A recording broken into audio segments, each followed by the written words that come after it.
Andrew Yang outperformed senators and governors in the 2020 Democratic presidential primary, yet he fell short of the Democratic nomination.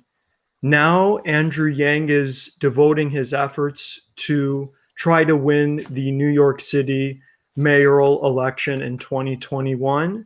I'm now joined by Paget Kagy, who is a pro Yang content creator, an actress, and UBI advocate.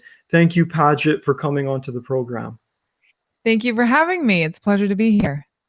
Before we go into Andrew Yang's mayoral race, we just found out yesterday from the Associated Press that both Democrats, Reverend Raphael Warnock and Jon Ossoff, defeated David Perdue and Kelly Loeffler. What is your immediate reaction to those two Georgia Senate runoff races? I mean, my reaction is I actually I was in the camp of thinking that they were going to win, that I thought it was pretty likely because honestly, because it was just about getting around Mitch McConnell, or, with the $2,000 checks. I really think Mitch McConnell kind of didn't do his Republican senators a service in trying to block that.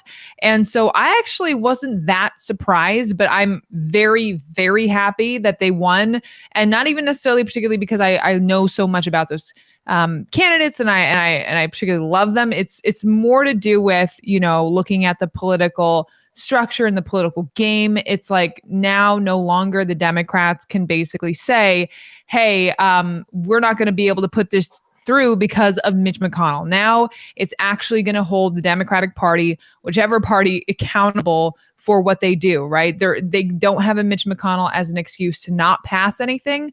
They have to put things on the table that the people want. I think that's going to be hugely important in the near future, as we face so many issues like we're staring at right now.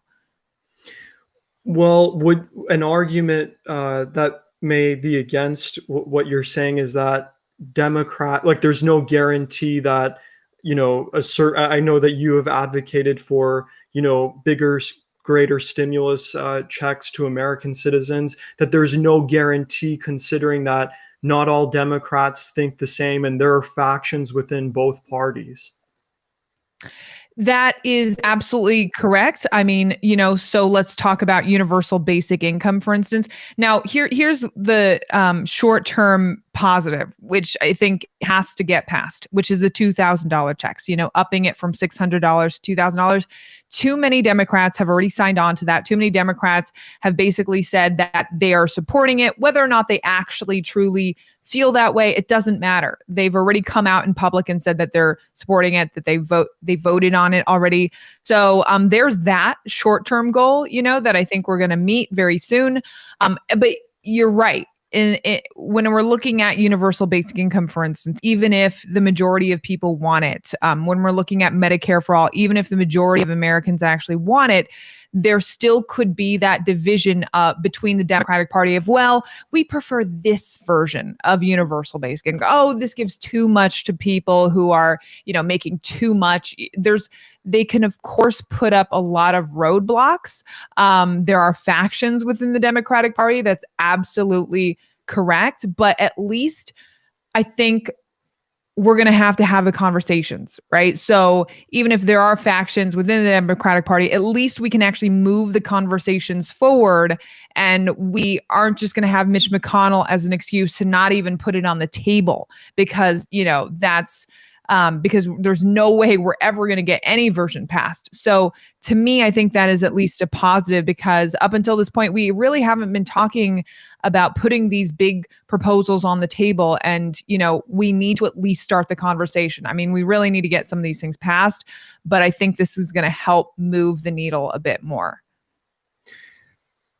To finish off with this Georgia Senate runoff conversation, Andrew Yang, who I just mentioned at the top of the broadcast and who is in the title of this broadcast, was on the campaign trail supporting Reverend Raphael Warnock and Jon Ossoff. Why do you believe Andrew Yang decided to join the campaign trail with those two candidates? Well, I think it's because of, largely of what I said about how it's so incredibly important to get Mitch McConnell out of the position of power that he's in. He is like the most powerful person in this country. And he saw that the only way to do that is to make sure that the Senate majority is led by the Democrats, that, Mitch McConnell is no longer the Senate majority leader. I think that's where he saw, the obstruction to all of the policies that we're going to be needing is Mitch McConnell. And he thought very similarly to me in that respect, in that, okay, the number one goal in order to get anything passed, Mitch McConnell needs to get out of power, right? We reelected him in 2020. Unfortunately, he's with us for another 6 years. So what's the other option we have is here it is, to flip the Senate, to make it blue so that we can actually get some of these budgetary things passed through the Senate. And so he's basically went to Georgia to bring light to that fact, to the fact that this is an incredibly important two elections that the Democrats absolutely need to win. Also to talk, it was an opportunity for him to raise awareness around that, raise awareness around the direct cash relief that we're going to be needing as well. There are a lot of different reasons why he went down to Georgia. And plus, I think, and this was just kind of like a side benefit, is that it definitely put him in the spotlight, politically. Like he was one of the first people, if not the first public figure to say that he's going to move down to Georgia for a number of, weeks and so forth to try and campaign for these people. And so I just thought that there were so many different reasons why it just made sense for him to do it. Whether you look at it from he gets more exposure, he gets more credit from, the Democratic Party, he gets to spread his message and solutions. He also gets to influence potential leaders in the Senate, Warnock and Ossoff, around direct cash relief and some of these other policies that Andrew Yang clearly wanted to put forward, when he ran for president. So there was a lot of benefits for him to go down there. But I think the biggest one is he's like, look, we're going to need a lot of things passed in the future. And in order for us to do that, we need to get Mitch McConnell out of the position of power that he's currently in. You mentioned that Andrew Yang campaigning with both of these candidates would help him in the national spotlight and gain some credit from the Democratic Party. Was this effort in any way to establish a relationship, a stronger relationship with the Democratic Party itself? That's an interesting question. I think because personally, the way I see it, and I think Andrew Yang also sees this to an extent too, right? We saw, for instance, that he was campaigning very heavily for Biden. He didn't get offered a big role in Biden's administration, which was to the disappointment, I'm sure, of himself and also a lot of people who follow him and support him. And so you would think, okay, well, the Democratic Party is clearly not really welcoming of Andrew Yang. Why would Andrew Yang try to welcome himself into the Democratic Party? I think initially it was, yes, I get to be more of a figurehead within the Democratic Party if I ever choose to run again as a Democrat, which he is in the New York City mayor race. But I think, once he saw that, okay, it doesn't look like I'm going to get offered a prominent position in Biden's administration, I think he just saw it as the patriotic thing to do. I think that was always a secondary kind of maybe benefit, but he always just saw this as just, this is a patriotic thing to do. If I care about this country, if I care about where our country is headed, and I want to actually see some progress, then we need to, again, just get Mitch McConnell out of his position of power. This is the only quickest way to do that. I think that was really just the main motivating factor as to why he went down to Georgia. I think all the other things were like side benefits. I don't necessarily think he was looking at it as a political calculation to up his sort of like image within the Democratic Party. He went through the primary clearly getting, there's no other better way to put it, but really shafted by the Democratic Party and mainstream media that are Democratic, that I don't think he has that much true, deep faith, in the establishment Democrats and their their leaders. So it was more just about trying to get us some checks, trying to get us some relief, trying to get us some progress in Congress. How would you describe Andrew Yang's relationship with the Democratic Party? It's complicated. If it was a Facebook status, no. Yeah, how would I personally describe it? I think, unfortunately, the Democratic establishment, they use people, whenever it benefits them. So once they saw that Andrew Yang was actually a force to be reckoned with, and of course, once he dropped out of the race and he was no longer a threat, they used his prominence, they used his supporters, they used basically his goodwill in trying to get him to promote their agenda. And, and I understand why they would do it. It's a smart thing to do.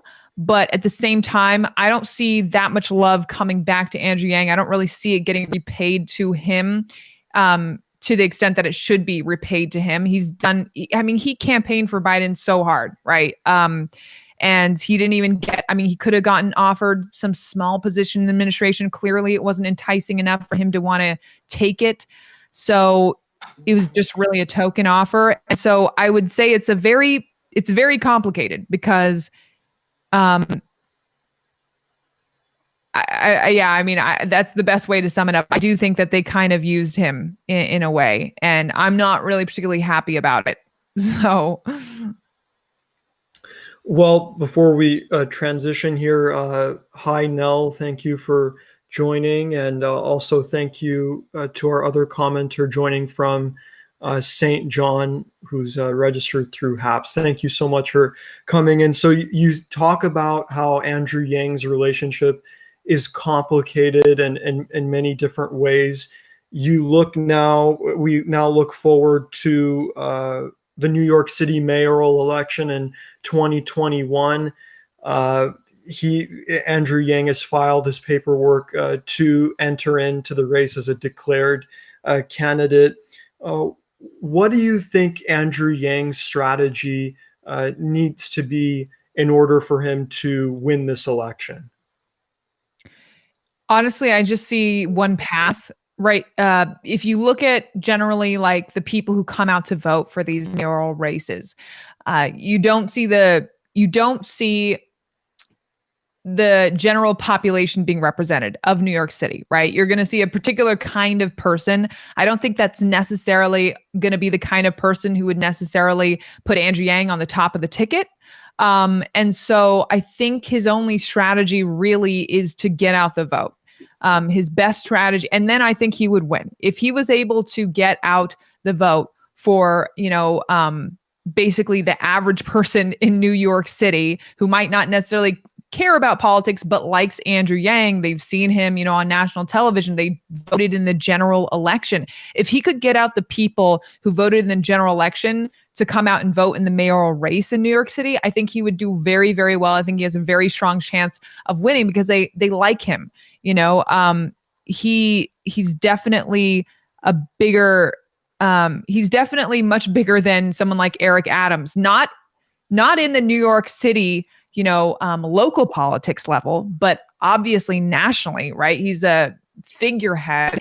And I think people would inherently just trust Andrew Yang a lot more. But the problem is a lot of people in New York City don't vote in the New York City mayoral races. So he really needs to raise a lot of money so that he can do some effective campaigning, whether that's like texting, Facebook ads, social media ads, what have you, to try and get people to come out and vote, raise awareness around the election, how people can vote and all of that. And I think that he would do really, really well. I don't think it's so much about trying to hone in his message. I think it's about getting a different kind of electorate to come out and vote for him.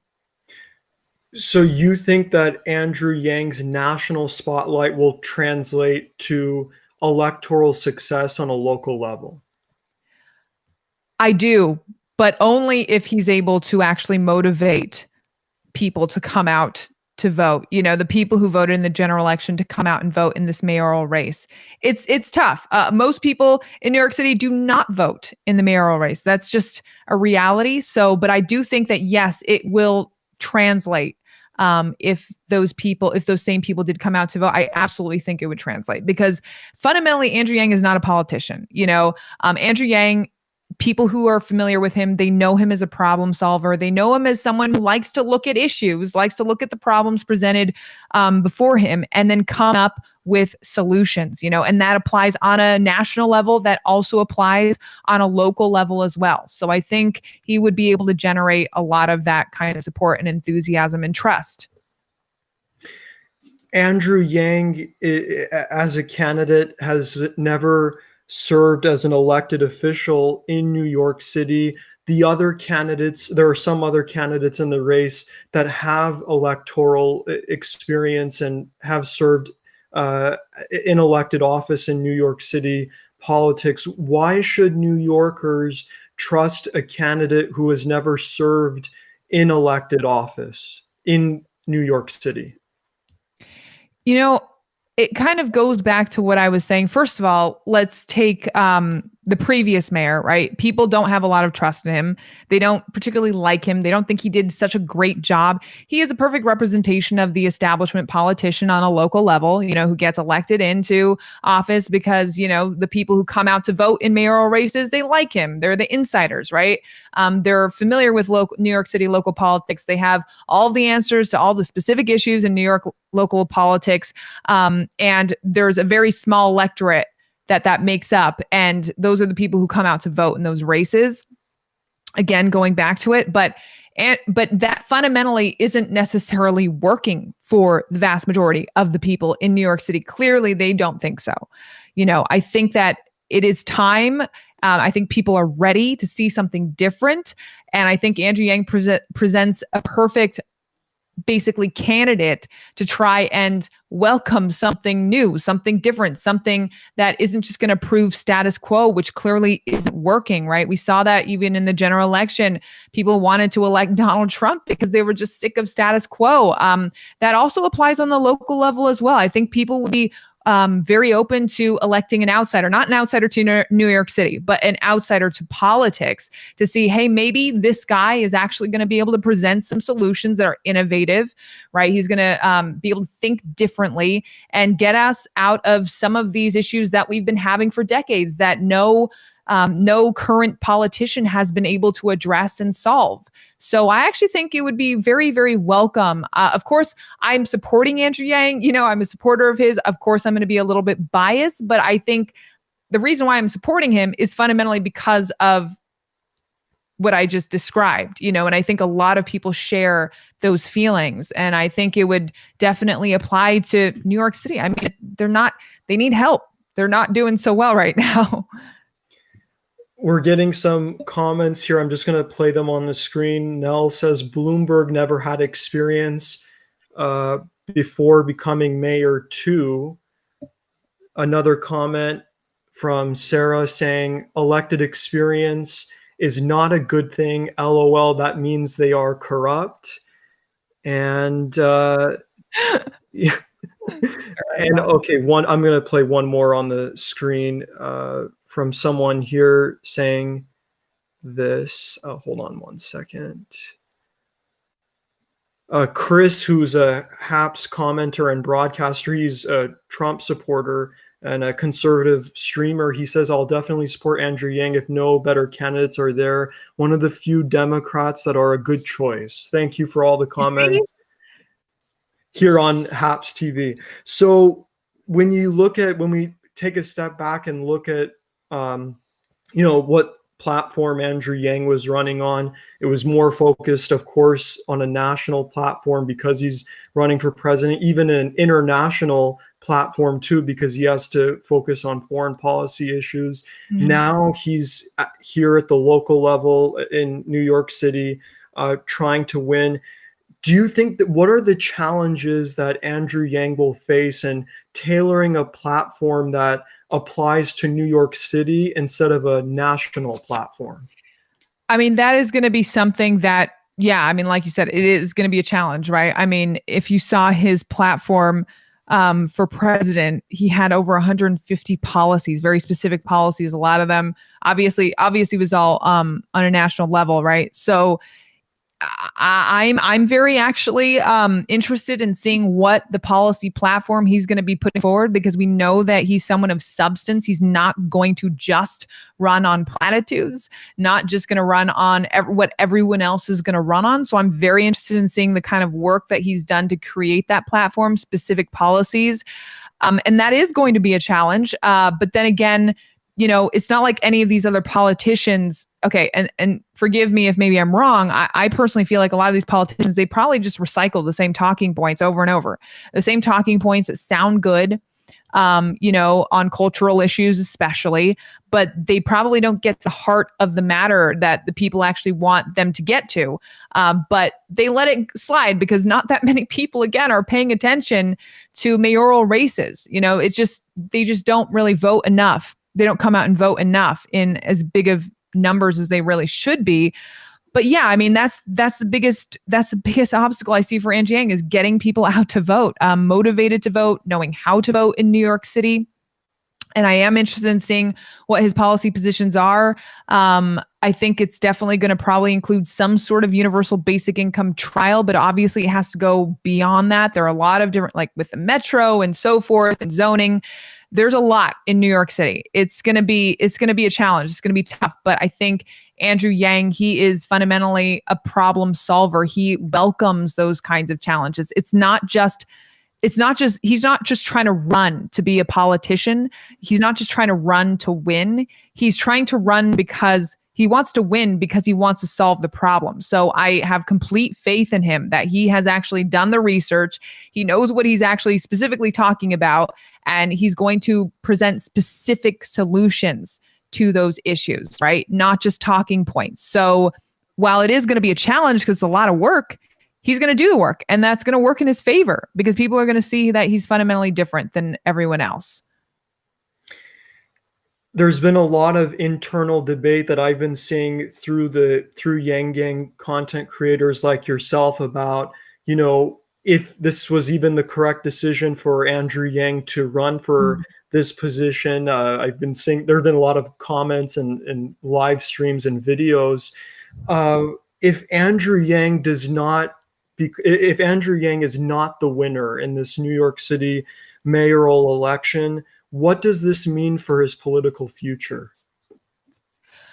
That's a really good question. I don't think anyone knows exactly the answer to that. I think everyone would agree that if he runs for New York City mayor, he kind of has to win, or rather his supporter base will do everything they can to make sure that he has a political win, because you're right. If you have a political loss, it does tarnish your name just a little bit. However, I've actually asked people who are not part of the Yang Gang, people who are not, avidly supporting him, does this mean that it would end his political career if he does not win New York City mayor? And other people have actually given me answers of no, I don't think so, because at least he would have gotten his name out there. He really right now just needs to build up his presence. Yes, he's a public figure as it is, but he really needs to build up his political presence. And this would be one more avenue to do that. We saw he obviously did not win the primary in the Democratic race, the presidential primary, but no one would have seen that out of that loss. He would have had so many big wins, right? Like with his podcast, with pushing direct cash relief, with the amount of endorsement that he's gotten from influencers like Elon Musk and Jack Dorsey and, Dave Chappelle, like across the board. He somehow turned that loss into a big win. So we really can't know what a potential loss for New York City mayor would look like, and how that also could potentially be a win for him if it gets his name further out there and it gets more people just excited about him in New York City. Last question regarding this specific topic about, this New York City mayoral race. And then we have, one more topic about the Yang Gang in general. We're right now in the midst of this COVID-19 pandemic. It has altered the way political campaigning has been done in this country and all around the world in all kinds of political campaigns. How important is the digital component of a campaign now than before COVID-19?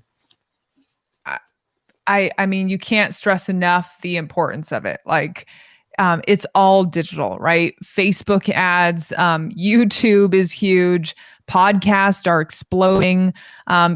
Channels like this, like all of it is incredibly important. It's all digital, right? You can't just go, and especially in New York City, you can't just go and knock on people's doors anymore and expect them to welcome you in and want to hear, you go on about a candidate while you're like standing 3 feet away from them at this point in time. So it's going to be increasingly more important. That is an advantage. Like if you followed Andrew Yang's campaign that he had, he basically exploded after having that Joe Rogan podcast. Who knew that an independent podcast could actually take off a presidential campaign? But that's exactly what happened. That is what happened with me as well. I happened to watch that podcast and I was blown away. And then all of a sudden I was, a self-proclaimed Yang Gang member from a podcast on YouTube. It wasn't from any debates, it wasn't from what mainstream media was spouting out. I wasn't really paying attention. And that was the power that he had. And that's the power that he continues to have. And it'll continue to work in his favor. He's great in long form podcasts. Again, they're exploding. He has his own podcast. People are looking for different sources of information that is away from just the television. And I mean, that's where we spend a lot of our time, right? Hours upon hours of our day. Twitter, Facebook, Instagram. That's where it is. So it's completely changed and it's just accelerated that change. We're just going to see way more emphasis on digital, I think, in any sort of political campaigning that we see in the future. You mentioned, as now it's a perfect segue into our last topic about the Yang Gang in general. You just mentioned right now that you found out about Andrew Yang through an independent podcast, the Joe Rogan Experience. But you were not just, a supporter and a voter. You actually have created content, pro Andrew Yang content through your social media platforms. What inspired you to create content publicly, and instead of just only voting for the candidate, voting for Andrew Yang, excuse me? It's interesting. So I don't know, Cameron, you probably haven't, it's definitely a Yang Gang kind of thing, but there were a couple of documentaries that were put out earlier this week by people who are part of the Yang Gang. So you might also ask the question, I mean, what motivated you to put together this documentary about the Yang Gang campaign, or Yang Gang and Andrew Yang's campaign, that took you months and months to do, and you're not getting paid for it. You don't really have any other incentive to do it other than you are incredibly passionate about this movement. And and so when I was watching those, I was like, wow, we were all so incredibly passionate, dedicated, devoted, inspired, optimistic, hopeful, all of the great, adjectives out there around his campaign.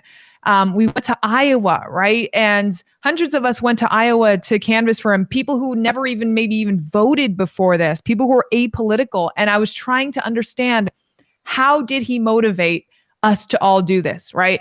Why was I motivated to create a channel, like you said?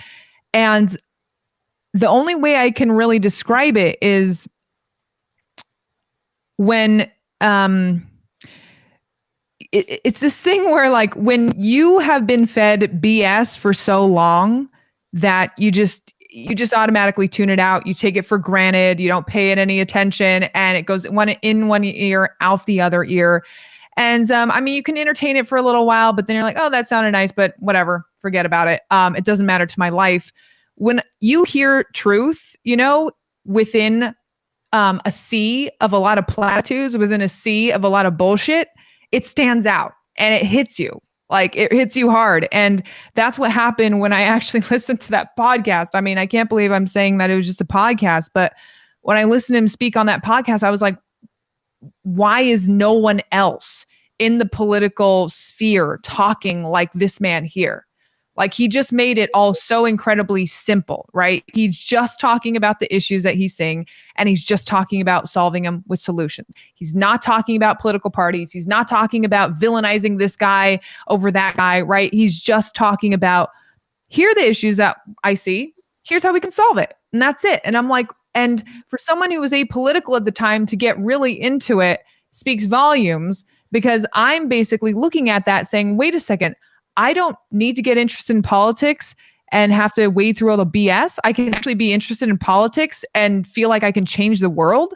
Like that is powerful when you find someone who makes you believe that with your vote, with your political activism, you can actually change things. You can actually change the world. That is what he inspired in all of us. We all felt this, I think, this weight, this responsibility to carry his message, because we truly believed that joining this movement and pushing forward his ideas would fundamentally change the world, and change the world in a way that we needed and we saw would need to be changed in the next 5 to 10 years, especially with automation.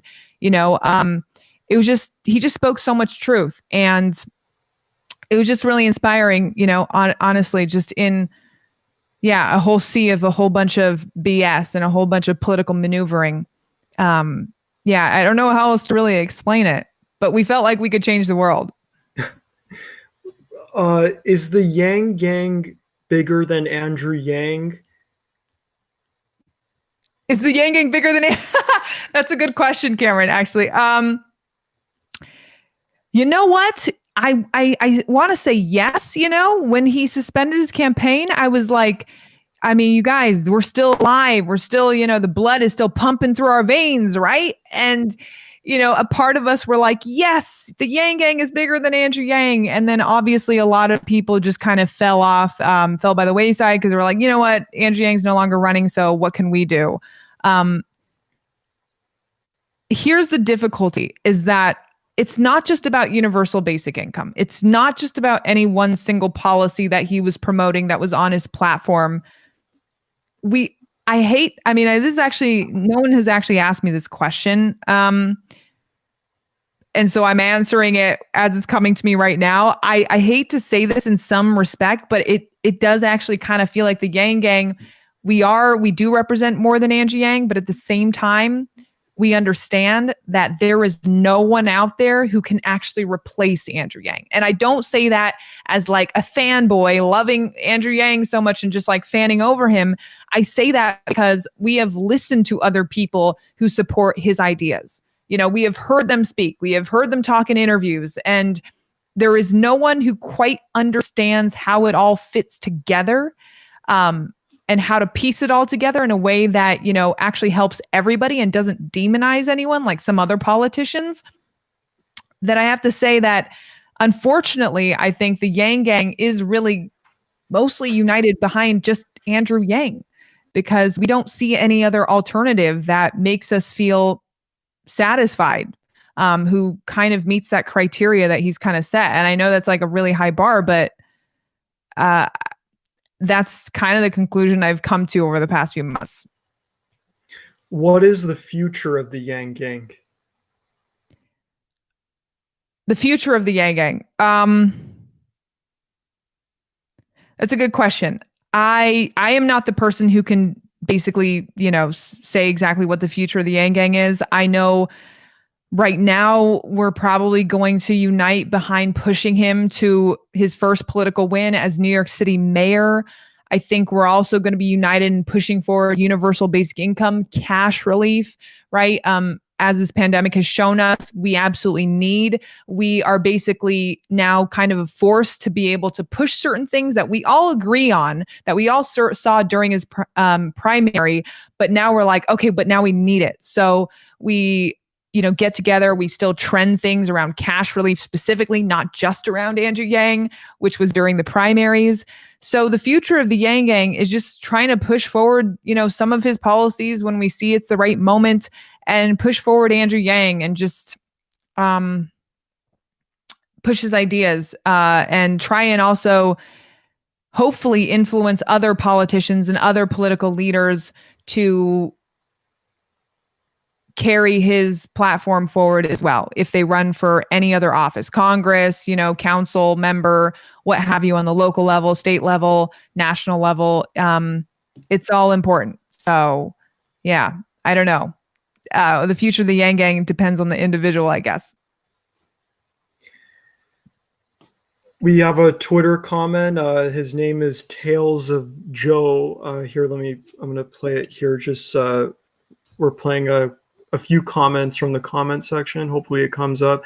It says, Joe says, Andrew inspired something in us towards making his policies a reality, but only he gets it. So Joe is echoing similar sentiments as well. Well, it's unfortunate. Like, I wish that I could say that, as long as someone just adopts his platform, and we would be for them. But are we going to be for them the way that we were for Andrew Yang?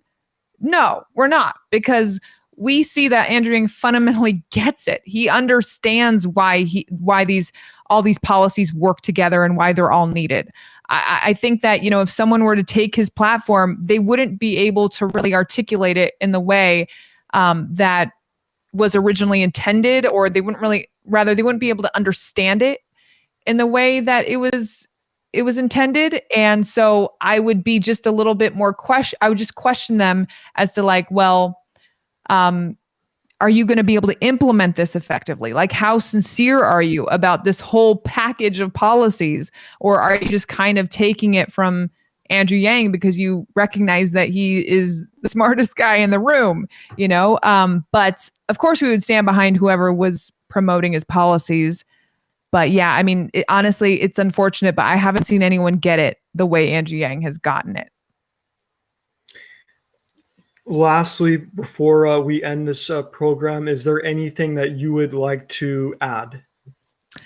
I mean, I don't think so. I'm sorry if I babbled a little bit here. I'm not used to being asked questions, actually, which is kind of funny. But no, I mean, there's nothing to add. I think if there's any Yang Gang watching, then go Yang Gang. And, definitely we all need to kind of unite and make sure that Andrew Yang gets his political win as New York City mayor, because wherever he goes, whatever he does, he's going to have a positive impact, whether it's on the local level or the national level.